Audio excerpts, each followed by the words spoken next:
You must have seen those Instagram reels where people are standing in front of luxury towers in Dubai and saying, invest now, otherwise the prices will double. Own a property in Dubai with zero effort. And if you are in Mumbai, Bangalore, Pune, Delhi, you have probably thought, is this even real? Or Dubai real estate market is only for billionaires or NRIs? Because that's the common belief. There is a massive misconception in India that buying property abroad is heavily restricted or complicated or requires some shady network. But let me clear that first. It is 100% legal for Indian residents to invest in Dubai real estate using official banking channels under the RBI regulations. So the real challenge is not access or affordability. It's understanding and navigating the Indian regulatory framework correctly. And since most people don't understand this information correctly, they either fall for the half information that they get from the Instagram reels, or they don't invest completely. Now, here is the interesting part. Despite all these doubts, Indians are currently one of the largest group of foreign real estate buyers in Dubai. So the question is simple. What are serious investors understanding that most people are missing?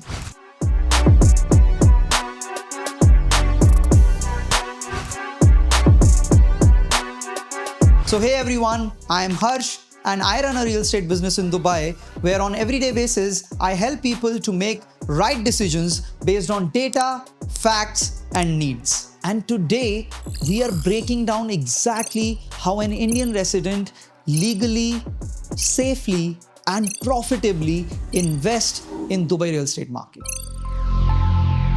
If you're planning to invest in Dubai real estate, your biggest challenge isn't finding the right property. It's actually about understanding that how the Indian financial system allows overseas investments to work in real life. And this is where most confusion starts. There is still a massive misconception in India that buying a property abroad is heavily restricted or it requires an unofficial channel, but the reality is very different. Indian residents can invest in Dubai real estate from official banking channels under the RBI guidelines. This is governed by the RBI's Liberalised Remittance Scheme, LRS. And here is exactly how it works. Under the LRS scheme, any Indian resident can remit up to $250,000 legally without taking any prior approval from the RBI. At current exchange rates, this is roughly 2.08 crores per person per year. But what if the property you have your eye on exceeds the single individual cap? In that case, you don't have to walk away because RBI gives you massive advantage by letting you combine your funds with your family. The RBI allows close family members to pool their individual limits together. This means a husband and a wife can legally remit up to 4.16 CR roughly in a single financial year if they are owning a property together. Now, the elephant in the room. The 20% TCS. The Indian government currently charges a 20% tax collected at source on LRS remittances above 7 lakhs. When investors hear 20% tax, they freeze because they think that the government is taking the fifth of their capital. But now, listen carefully. TCS is not an extra fee. It is an advance tax where you can claim this entire 20% back as a credit against your tax liabilities when you file your ITR. Yes, it creates a temporary cash flow pinch because your money is locked with the government for few months, but it does not reduce your overall net wealth and your actual value of investment. So now that you know your legal limits, how do you actually execute the transaction? How do Indian buyers are purchasing luxury properties worth 7 crores, 10 crores, when their individual LRS limit is only 2.37 crores? The answer is simple. They don't buy the ready-to-move properties all at once. They plan the cycle and they buy off-plan. And when I say off-plan, it means under construction properties buying directly from the developer. And this is where Dubai real estate model perfectly matches the India's RBI limits. Dubai developers offer you flexible payment plans, allowing you to spread your capital output over several years. Sorry guys, I was feeling a bit hot, so I removed the blazer. I hope you guys don't mind. Let's say you want to buy a 7 crore property and the developer offers a 3-year payment plan. For example, 20% down payment, 40% during construction and 40% on handover. Here is exactly how you map that to your LRS limit. In first year, you remit your first 2.37 CR to cover up your down payment and the initial demands which are coming from the developer. In next year, on April 1st, your LRS limit officially resets. And now you remit your next 2.37 CR to cover up the next demands of the developer. In third year, your limit resets again and you remit your final payment to complete the purchase at handover. You stay 100% compliant to the RBI guidelines while acquiring a high value global asset that would otherwise be out of reach in a single year. What if you want a ready-to-move property that pays you rent from day one, but the property costs 5 crores and your LRS limit is only 2.37 crores? This is where the second strategy comes in, the non-resident mortgage. Most people don't know this, but UAE banks actively lend to Indian residents. That means you don't need to be living in Dubai to get a mortgage from there. As an Indian resident, Dubai banks will typically finance up to 50 to 60% of the property value. Here is why this is a game changer. Instead of trying to remit the full 5 CR from India, you only use your LRS limit to remit the 40-50% of down payment. The Dubai bank funds the rest. And the best part, you immediately rent the property out because rental yields in Dubai are so high. The rental income that you receive in dirhams is usually enough to completely cover your monthly EMIs from Dubai bank. You will never have to send another rupee from India because literally the property will take care of itself, and that too with strong currency. So now you have selected the property and you're ready to make the payment. But what happens at the bank? Most new investors think they need to travel to Dubai to open a bank account or carry cash. You don't.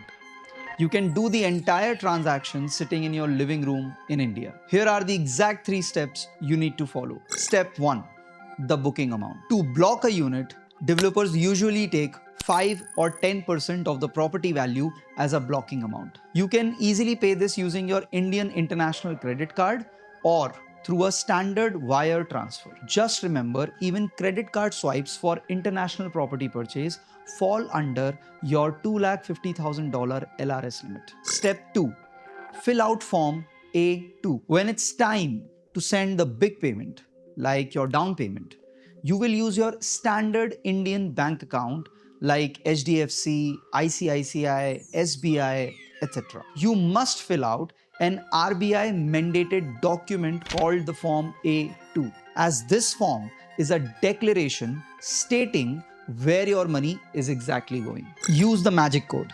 In Form A2, the bank will ask you for a purpose code. And honestly, this is the most critical part. You must use the code S0005, which officially stands for Purchase of an Immovable Property in Abroad. Once you submit your Form A2 along with the developer's sales purchase agreement, which is also known as SPA, then your Indian bank will initiate the SWIFT transfer, which means the money goes directly from your Indian bank account to Dubai developer's escrow account. And don't worry guys, in Dubai, developers cannot touch your money. It sits in a highly regulated, government-monitored escrow account until the construction milestones are met. Now that you know how to move the money and secure the asset, let's talk about where do we need to put the money. If you are deploying your LRS limits today, your strategy needs to be precise. First, avoid the oversupply trap. When supply increases, the price growth slows down in average areas and the bad locations suffer first. If a broker is selling you a project in the middle of nowhere and promising you massive appreciation because Dubai is booming, walk away. Your focus right now must be on premium established communities with strong infrastructure. Places where working professionals actually want to rent and live. And this is exactly where the demand is becoming more interesting. Because in the current cycle, a large portion of Indian end users, especially families relocating or planning a long-term stays, are showing a clear preference for well-planned, community-driven developments rather than isolated high-rise projects. This is also quite visible among the South Indian buyers, particularly Keralites, who strongly prefer spacious and family-friendly living environments over purely investment-driven apartments. The market is cooling down from its absolute peak, which means the power has shifted back to you, the buyer. And the developers are now actively competing to offer you the flexible payment plans, and the sellers are now finally ready to negotiate. Deals and discounts that were completely impossible till last year, now they're sitting in front of you. And I will suggest, take advantage of it. Third, stick to tier 1 developers only. When a massive wave of supply hits the market, smaller developers will inevitably face cash flow issues and construction delays. Your margin for error right now is zero. So do not experiment with new names just to save a few bucks. Only park your money with the top tier developers who have an absolute track record of delivering on time, no matter the market conditions. Finally, to protect your wealth and stay out of trouble, there is one strict rule you must follow. Understand the DTAA, Double Tax Avoidance Agreement. While Dubai won't tax your capital gains or rental income, but India will. India and the UAE have a tax treaty. This means you won't be taxed twice, but you must declare your Dubai rental income and your foreign asset on your Indian income tax return under the FA, Foreign Asset Schedule. Do not try to hide it, as the global banking system are fully integrated now. So keep your transaction clean, fill the Form A2, pay your advanced TCS, and keep your money completely white. To wrap this up, Dubai is not an untouched market for Indians. In fact, it is the most accessible wealth building tool available to you, provided you respect the math, understand the cycle, and follow the law. Don't let the news headlines dictate your financial future.